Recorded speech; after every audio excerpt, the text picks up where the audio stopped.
All right, now to give us more perspective on this, we're being joined by Mr. Bill Roggio, who's a senior fellow at the FDD, the editor of FDD's Long War Journal and a terrorism analyst. He's joining us live from Medford in New Jersey.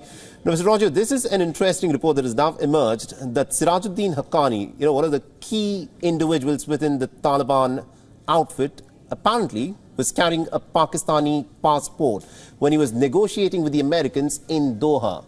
What do you make of this? Yes, it was. If this is true, this is completely unsurprising.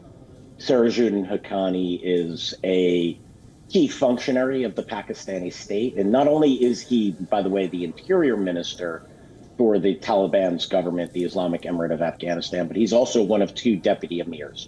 So he is in line for succession to lead the Taliban if Mullah Habibatullah Akhundzada passes away or dies of unnatural causes.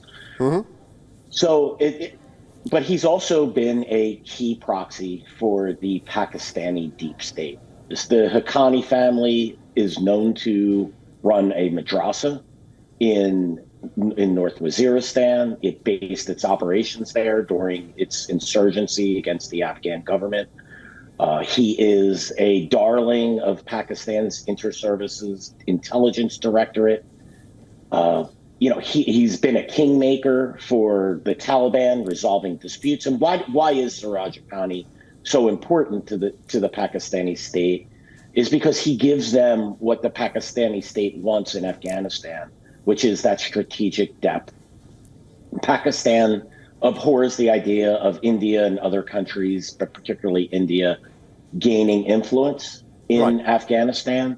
And so Sirajuddin Haqqani, by his influence with the Taliban, he was a key driver in defeating the Afghan government, getting the U.S. out of Afghanistan, and getting that what Pakistan wanted, which is a Taliban-controlled government. And the Pakistanis were successful with this. All right. Now the question that will obviously be asked, Mr. Roggio, is how could this happen? Because this man was negotiating with the Americans in Qatar. He was apparently carrying a Pakistani passport. Do you think the Americans would have been aware of this, or is this something that would have missed the Americans? If the Americans certainly would be aware of it, just by his presence in Qatar would indicate that he had a passport to travel there. So, and I'm sure the Americans would have the ability to have that information pulled from Qatari customs. So they would have known, they would have seen where this passport came. And it's the only logical place, or the only logical country that would issue him a passport would be the Pakistanis. It's possible the Chinese or the Russians could have issued him a passport, but I seriously doubt that would have happened. There's just no other country that would have done this, given his relationship with the Pakistanis. Again, this is not surprising to me whatsoever. Now, as someone who's followed, how these terrorist networks, in fact, operate, the question that a lot of people would, of course, want to know is, this individual, Sirajuddin Haqqani, whose picture was not even present, even with the Americans. There was this picture of him looking sideways that was, of course, put out everywhere at a time when the Americans were looking out for him. There was a bounty of $10 million on his head.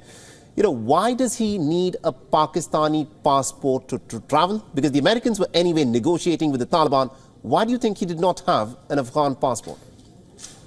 Well, the Afghan government would have had to have issued him a passport, and they certainly weren't going to do that. Sirajuddin Haqqani was one of the most wanted men in Afghanistan, not just by the U.S., but the Afghan government, the Afghan military and security services. He was responsible, as you noted, for some of the most heinous attacks. So there's just no reason for them to give him a passport. And also keep in mind, the Afghan government wasn't part of those talks. So the last thing they would want to have done was issue passports to Taliban officials to grant them the ability to conduct talks with the U.S. when the Afghan government was being locked out of these talks. Right. All right. Very interesting. Thank you very much indeed, Mr. Bill Roggio, for joining us and getting us that perspective there. You're welcome. Thank you.